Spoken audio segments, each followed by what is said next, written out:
Chris Gniady. And so I'd like to go a little bit into your background. You presently are employed how? I'm a faculty in computers department at the University of Arizona. And what department are you in? Computer science? And do you teach as well? Yes. I am teaching operating systems and also computer architecture. Would you give the court a capsule of your educational background and what you got your doctorate in? I got my undergraduate degree in electrical and computer engineering from Purdue, and my doctorate also in electrical computer engineering. I focused in a doctorate study on computer architecture and later on operating systems, energy management. Doctor, did the Pima County Democratic Party ask you to look at certain computer information in order to arrive at some opinions for testimony? Yes, I was asked. Yeah. And what were you asked to do in this case? To examine GEMS software and to examine database content, how it can be accessed, created, and what's in it. And which version of GEMS were you given? It was 1.18.17. Was this a copy that who Jim, did you get that? Jim March gave It it was to me. from Jim March? Yes, And were you also given from him a copy of Alaska the database. Yes, And which database, sir? it was from Alaska. Okay. Would you describe for the court what type of database that is and the sort of outline of that database? It's a Microsoft Access database file. It contains data and queries used for the Alaska election. And would you tell the court, as if it needs to hear it, but tell the court the difference between programs and database? Your Honor, I would object to cumulative evidence at this point. We've had a lot of testimony already on this point. Well, I'm not sure there's agreement yet, so I'll overrule the objection. So the difference between data and code, the program, can you please repeat? Yeah. What in what you looked at, you looked at the computer program, correct? I look at the GEMS, which is the computer program, and the data file for GEMS, the database that contained both totals, the summaries and votes, records, and SQL statements used to process the votes, the totals for report generation. And would you describe those SQL statements that you saw in the database? So the SQL statements I looked at are select statements that are used to retrieve data from the database. So the select statements do not modify the data, just retrieve it for presentation purposes. They serve as an interface to GEMS, so GEMS can retrieve the data from the Microsoft Access database and present and generate a report. So these are the select statements, or just tell it to fetch data? Is that, do I have that right? That's correct. Overruled. Does the database contain anything that you would consider to be computer programs? I did not find anything.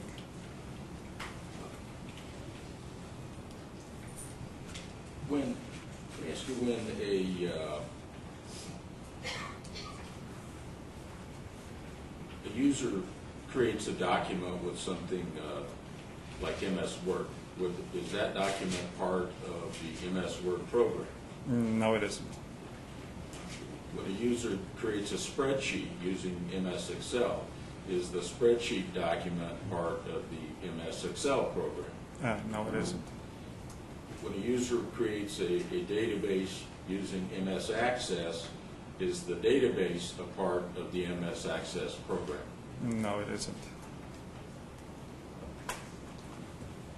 If my MS Access is used to create a database, is the file format .mdb? Yes. Does MS Access use the Microsoft product known as JET? Yes, it does. And what does JET do in the operation of this system? JET is a way of accessing and managing data in a database. It's a manager. If you create a database using MS Access, will the database contain any SQL code? No, not unless you insert it yourself. If the MS Access database contains queries, will the queries contain SQL code? Yes, they do. Can you have a query in MS Access that does not involve SQL code? I don't believe so. And when you use the term query, what's a query? Well, query is basically almost like a meaning of a word. You're asking a database to perform some information retrieval for you.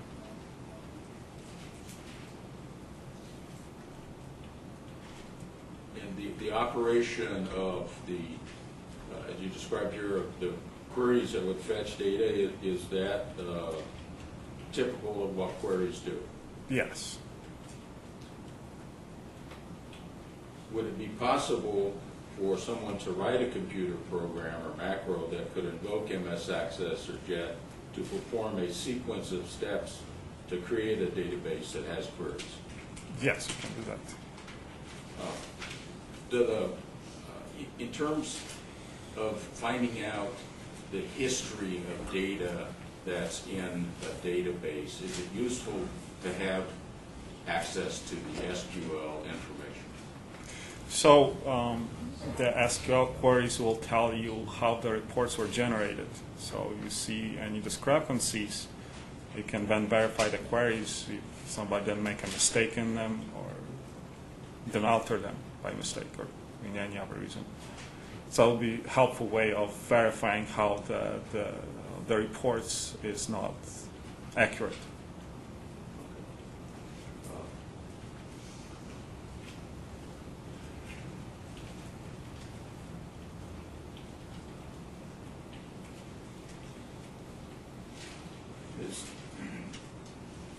Just one moment, please.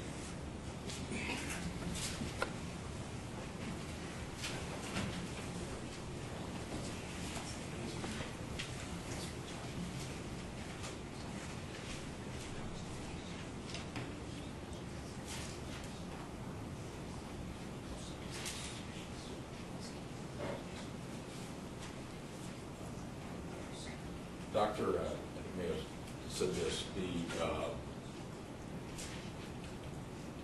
the queries, I think you said, are all select statements? Yes. Do those select statements modify data? No, they don't. Do they contain logic? No, they contain end statements, which basically says pick this data and this data. So you can say they contain very basic logic of retrieving data from multiple tables. Well, could you give me some other examples of what these select statements are? What kind of stuff are we talking about? Basically, you have a table in a database and you're interested in retrieving certain information. For example, somebody earning more than $50,000. So you tell it this is the specific table you're interested in and condition that somebody is earning more than $50,000 in a select statement will retrieve that information. You can also compound them together saying I would like to retrieve somebody who's making $50,000 but also lives in Tucson. So by adding basically basic AND operations, which is basic logic operation, you can say, do all these steps together. But it does not contain any control flow statements. Did you see what type of passwords were used for security? I saw encrypted passwords stored in a database. Okay. And what type of encryption was used? Could you determine that? I have no idea.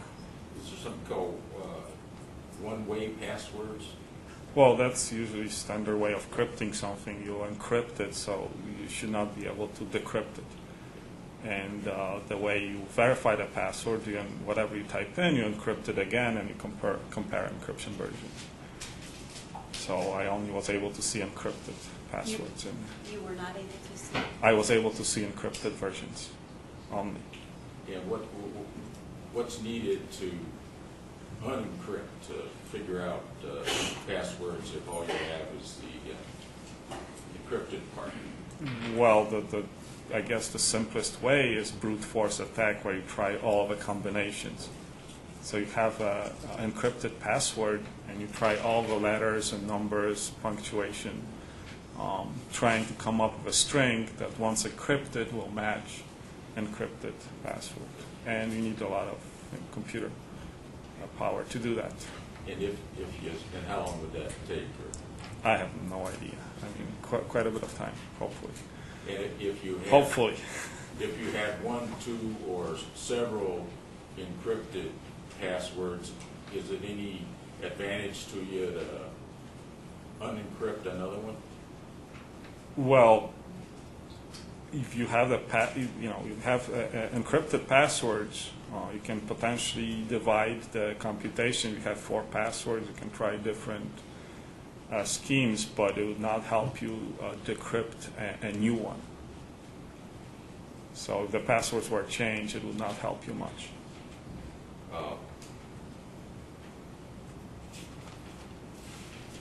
Do you know what the term programming elements means? Do you have any idea? Not really. In what context? It just is a term. Well, I'm with you. If someone said that the database contained programming elements, what would that mean? I'm not sure. Okay.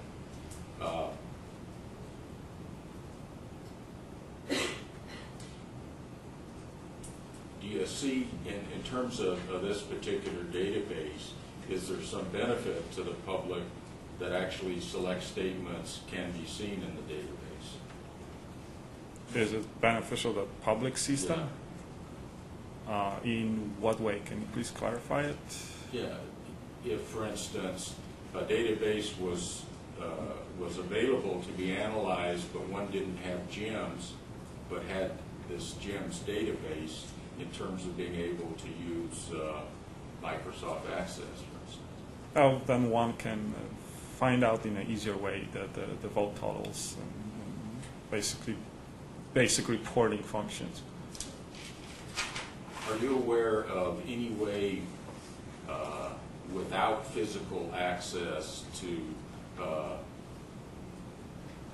computer that doesn't have Wi-Fi capabilities? How can someone on the outside access a computer without getting physical access?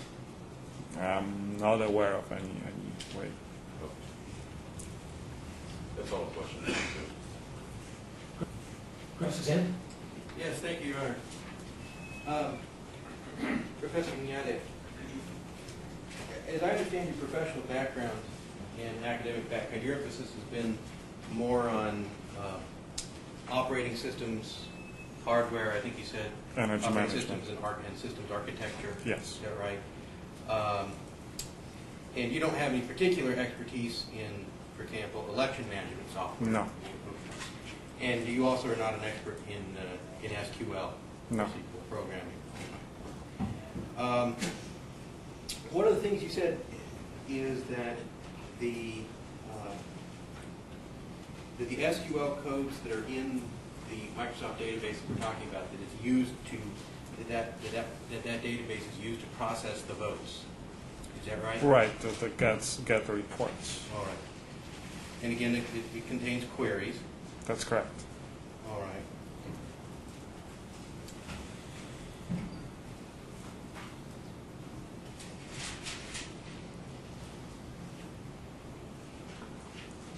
Can you tell me if you know, do you know how long the development life cycle or federal certification or state certification or the deployment or training of new voting systems takes?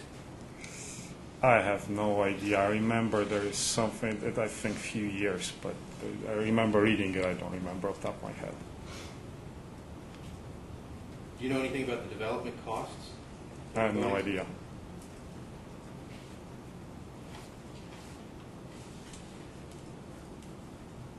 Are you familiar with object-oriented programming paradigms? Yes. And can you explain the object-oriented model for the judge? Well, the basic idea you have, you assign stuff to larger groups. So you have bigger functions. You can store multiple things into a same object, into same procedure type of cluster things together.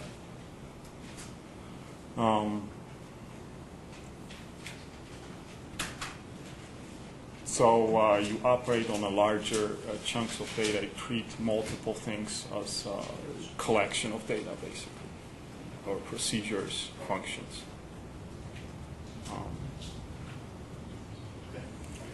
I don't know what right, no, that's trying high level Okay. approach. And do objects contain both states as well as behaviors? Yes. And does SQL create data structures as a result of its select statements? Do you know? No. And how about temporary No, I data? don't know, or no? No, it doesn't. Select just reports the data to the application.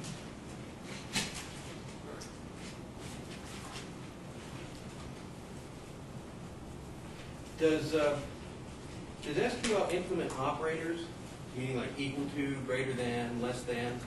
It does, I believe so, and so on. And isn't that a common feature of computer programming languages?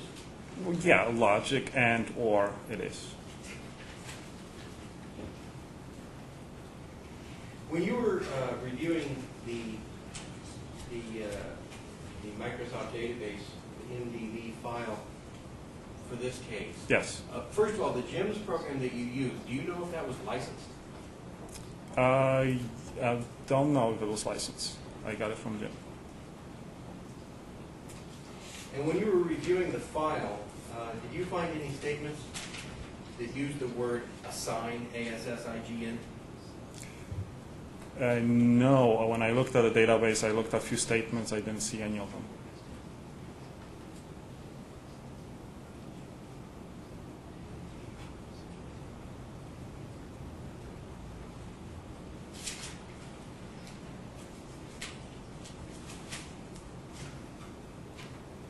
When you gave your deposition in this case, you said that you were going to give an opinion with respect to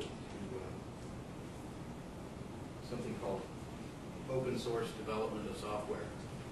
Do you think that has any relevance to this? I don't believe so. Okay. I don't think anybody's asking that, the software should be developed differently. I think the case is about the data files. All right. I just have one more. Actually, a couple more questions for you. I think you probably remember having seen this. What I'm going to show you has been marked as Exhibit 24. I think it's Exhibit 24. This is the Arizona Secretary of State Election Procedures Manual. You ever seen that before? I've seen probably some pages out of it. You didn't read the entire thing? No. Okay. I'm not going to ask you to now either. I'll be here for a while. Well, if you read like Mr. Huckleberry does, it might only be a few minutes. All right. I'm showing you what's page 79, and would you you can read as much of this as you want to if you feel like you need to get the context, but what I'm really think interested in I remember is this reading it. paragraph right here, starting with an election program. Would you please read that for me? An election program is an electronic file or files that contain information about an election, including those used by election management software certified by a Secretary of State to lay out ballots and program tabulating equipment, also known as election database. Doesn't that precisely describe what the MDB file does in the GEM system?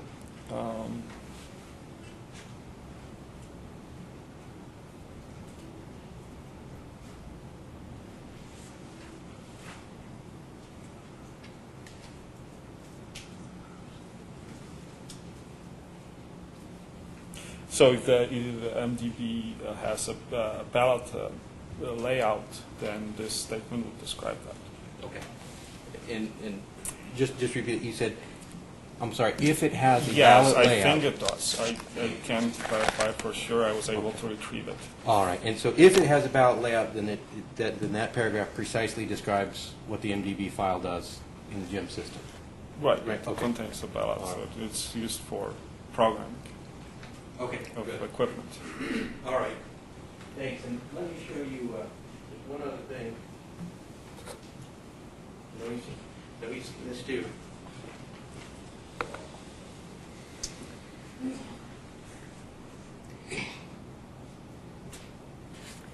This is just a photocopy of a statute. It's Arizona Revised Statute 16444. And if you look at number 4, section A4, would you read that, please? Starting with computer This, programs.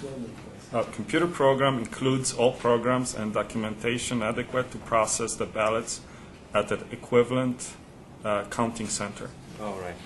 And if you did not have the MDB file available to you, would you be able to process the ballots using the GEM system? No. I believe that's all I have, Your Honor. Redirect, Yeah. redirect. Yeah. Why would you need the MDB files to count ballots? Well, you need the data, right? You need the supporting data, how to lay out, how the ballot layout looks like. If GEMS, was GEMS written in C++ language? I remember reading it from some certification document. Is that an object-oriented language? Yes, it is. Does that mean that the database is that the GEM database is part of the GEM's object-oriented program? Can you please repeat that? Yeah. The fact that GEMS itself was written in C++, which is an object-oriented programming, does that mean that the database is part of the GEM's object-oriented programming? No. The database is separate. Yes. That's all I have. Professor, what exactly did you examine by way of an MDB file? So I have Alaska election MDB file. So I went through the statements. I looked at the statements, see what they did, basically what kind of queries they have. I tried to play with some of them, changing them, so on. Which software did you use to examine that file? Microsoft Access. What? Microsoft Access. Did Oh, you, sorry. Microsoft Access. you need to sit a little closer to the microphone. Did you use the GEMS executable code to examine the database? I opened up the database in GEMS and I looked at basic reports, how they were generated. I was able to open ballots in it in GEMS. Microsoft Access does not understand the ballot design by itself. So whatever instructions there are in the database file aren't sufficient when opened in Access to allow you, for instance, to print out a ballot? No. Is that correct? Yes. Which election was that from, if you know? I think it was 2004 Alaska, but don't remember the details. Was there a GBF file also? No, it was only MDB. Was the MDB file itself password protected? No. When you were answering questions about, you saw that the passwords had been encrypted, what were you referring to? These are the passwords for gems that were stored in this database. So if you want to launch gems and open the database through gems, you would need to know one of those passwords. I'm confused now.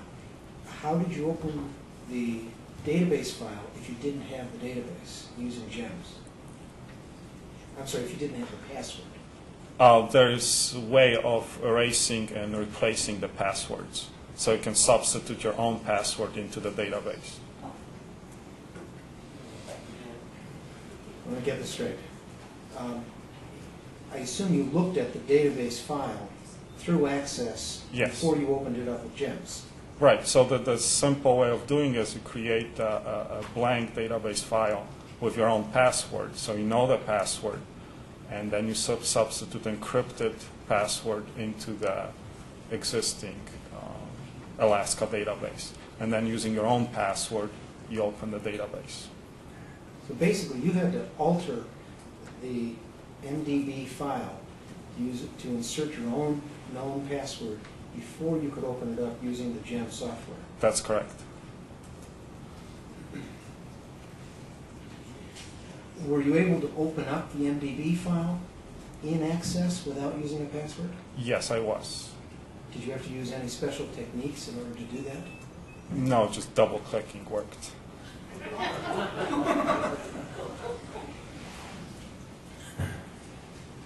I take it what that means is that the... It was. Just a second. We need to make sure that my question and your answer are clearly recorded. There is a password system in GEMS such that you can't even open up a file unless you know the password. That's correct. Does the program require a password in order to run and create a new MDB file? No, it doesn't. When you create a new one, then you create the passwords, and passwords are embedded as a part of a new file.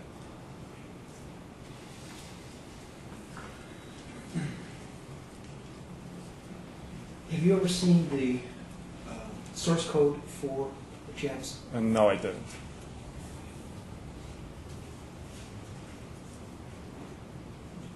Do you believe that there must be a compiler that takes the source code and then creates an object code?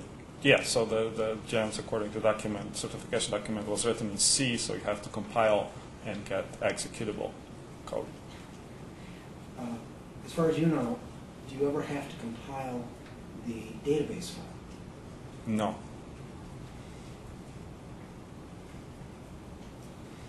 Could you explain in simple language why there is this extra step in compiling source code into object code that doesn't take place when you do it with a data file such as the MDB file?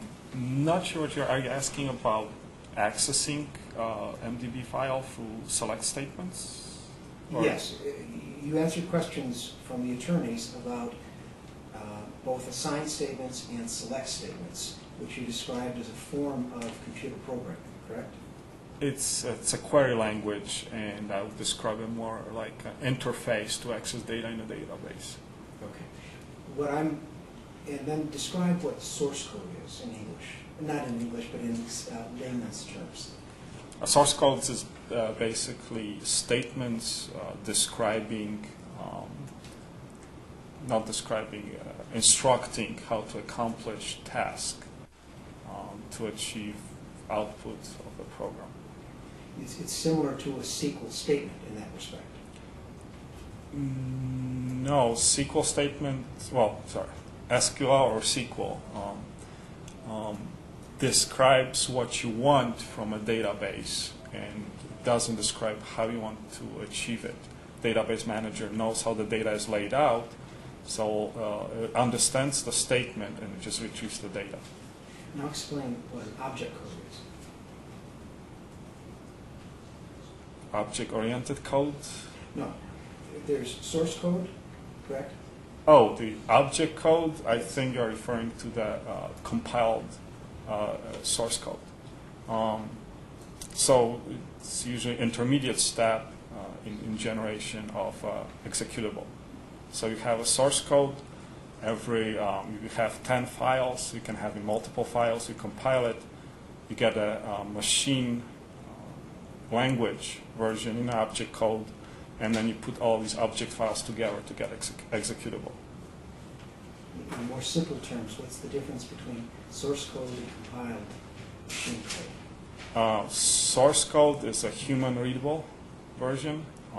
Compiled code is machine-readable. The computer can understand the values in those files.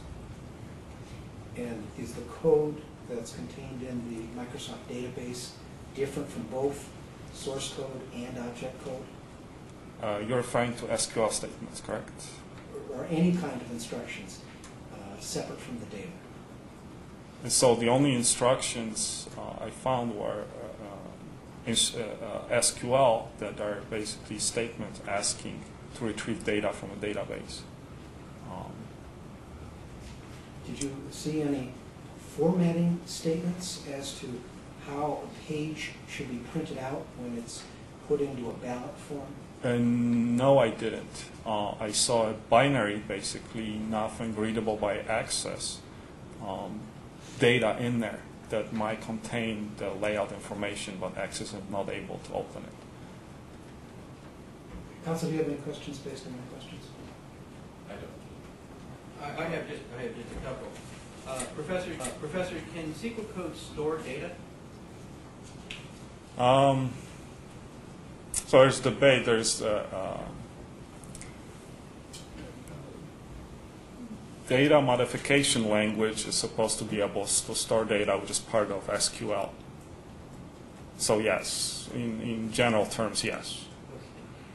Okay. And can it operate on or change data? Yes, it can. I think that's all I have. Thank you. Thank you. What exactly